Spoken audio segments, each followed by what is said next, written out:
مولاي صل وسلم دائما أبدا على حبيبك. Assalamualaikum warahmatullahi wabarakatuh. Nama Vina Alivia, NPM 1901010074, kelas PAIA, jurusan Pendidikan Agama Islam, semester 3. Di sini saya akan menyampaikan materi untuk memenuhi tugas UAS mata kuliah Ulumul Quran.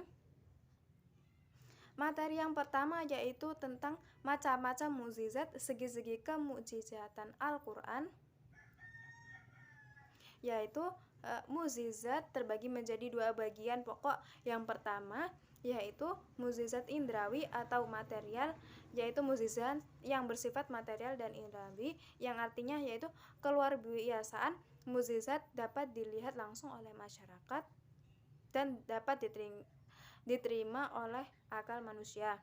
Kedua yaitu mukjizat non indrawi atau imaterial, yaitu mukjizat yang hanya dapat dipahami oleh akal budi manusia. Mukjizat jenis ini bersifatnya kekal dan abadi serta tidak mengalami perubahan. Contohnya yaitu Al-Quran. Selanjutnya yaitu pendapat ulama terhadap nas dan mansukh. Menurut Al-Fairuz Abadi, nas berarti penghapusan atau penghilangan, perubahan, pembatalan atau pemindahan sesuatu dari tempat sesuatu ke tempat yang lain. Az-Zarkani mengatakan bahwa nas berarti penghapusan sesuatu dan mentiadakannya, atau memindahkan sesuatu dan memindahnya, serta ketetapannya pada suatu yang lain dalam nasnya. Sedangkan mansukh adalah hukum syariat yang mencangkup perintah al-amr, larangan al-amr, dan atau berita yang mengandung berita jelas dan tidak jelas. Pendapat ulama mengenai qisas terdahulu dalam Al-Quran dan qisas dalam penafsiran, penggunaan qisas dalam pendidikan, yaitu menurut Al-Syuti yang dikutip oleh Syirbani, kisah dalam Al-Quran yaitu sama sekali tidak ada untuk mengingkarinya. Nah, pada bagian kandungan Al-Quran ini terbagi menjadi beberapa bagian. Bagian yang pertama yaitu berisi konsep-konsep dan bagian yang kedua yaitu berisi tentang kisah-kisah amsal. Dalam bagian yang bersifat konsep Al-Quran yang membentuk pemahaman yang dalam mengenai nilai-nilai ajaran Islam, maka dalam bagian kedua yaitu berisi kisah-kisah historis dan amsal Al-Quran, ajakan berbasis perenungan untuk memperoleh hikmah. Melalui dari kisah-kisah tersebut, manusia diajak untuk merenungkan hakikat dan makna kehidupan, tentunya yaitu tersirat maupun tersurat dalam hikmah histori tersebut. Selanjutnya yaitu materi tentang sejarah amsal Al-Quran, macam-macam amsal, manfaat amsal Al-Quran, dan penggunaan amsal dalam Al-Quran.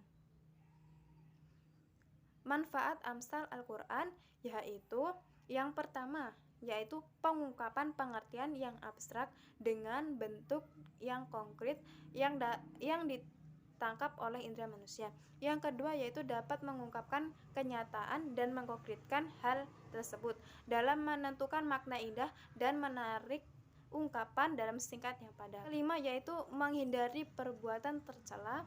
Yang keenam yaitu melahirkan sesuatu yang dapat dipahami oleh akal manusia. Yang ketujuh yaitu mengungkapkan hakikat-hakikat. Yang kedelapan yaitu mengumpulkan makna yang indah dalam suatu pengibaratan yang singkat dan padat. Selanjutnya yaitu materi tentang unsur-unsur aqsam Al-Quran, macam-macam aqsam Al-Quran, dan faedah aqsam dalam Al-Quran. Aqsam Al-Quran adalah salah satu kajian dalam Ulumul Quran yang membahas tentang pengertian unsur-unsur, bentuk-bentuk, tujuan, serta manfaat kaidah sumpah-sumpah Allah, di mana sumpah-sumpah dalam Al-Quran itu menyebutkan nama Allah atau ciptaannya sebagai maksam bih.